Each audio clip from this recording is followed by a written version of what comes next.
Hello everyone, and welcome to another episode of Spring Into Reading.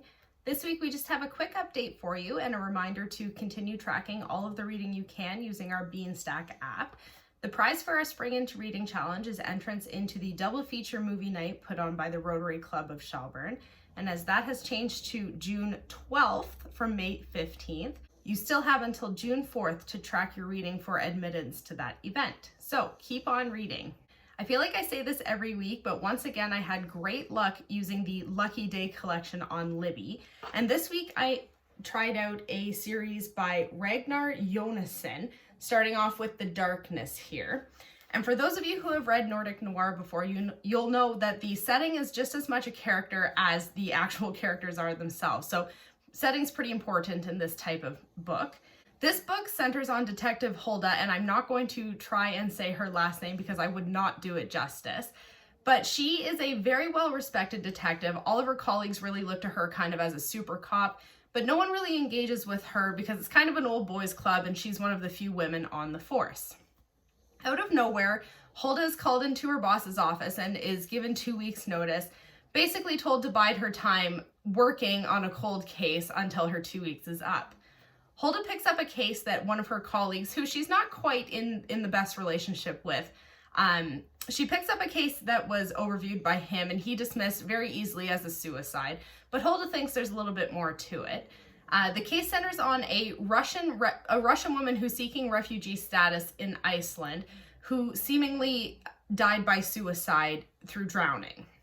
Hulda thinks something's not quite right here because why would a Russian woman who's about to be granted refugee status, die by suicide, choose to die by suicide? That doesn't quite make any sense. And Hulda is not ready to let this go, and she's ready to take down any of her colleagues on the way. So a little hint at some corruption there. Do I think Hulda's quite the super spy or the super character of Lisbeth Salander, another character from a popular Nordic Noir series? Not quite, but I do think the intricate plot and the Russian woman's backstory, along with the other refugees noted in this story, is quite interesting, and it was a very solid read. I'd say about 3 out of 5 stars for me. So once again, that is The Darkness by Ragnar Jonasson, and while I said I did listen to it on Libby, we do have a print copy in the library, so maybe check that out. Rose, what have you got for us this week?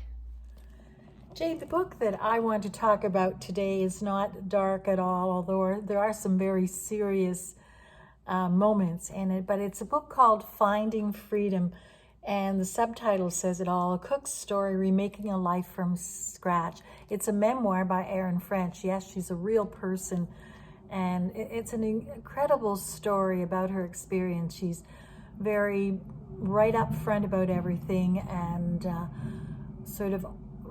she does literally have to remake her life from scratch. She is raised in a restaurant family. Her dad runs a diner, and right from early on, she's on the line helping bring out that food. Now, she loves food. She's passionate about it, and she expresses that her whole being is about food. She runs into some difficult relationships, has a child, an illegitimate son. Then her husband, the husband after this experience, seizes her restaurant and even custody of her child. She sinks into deep depression, is on drugs, and ends up in a psychiatric hospital for a little while.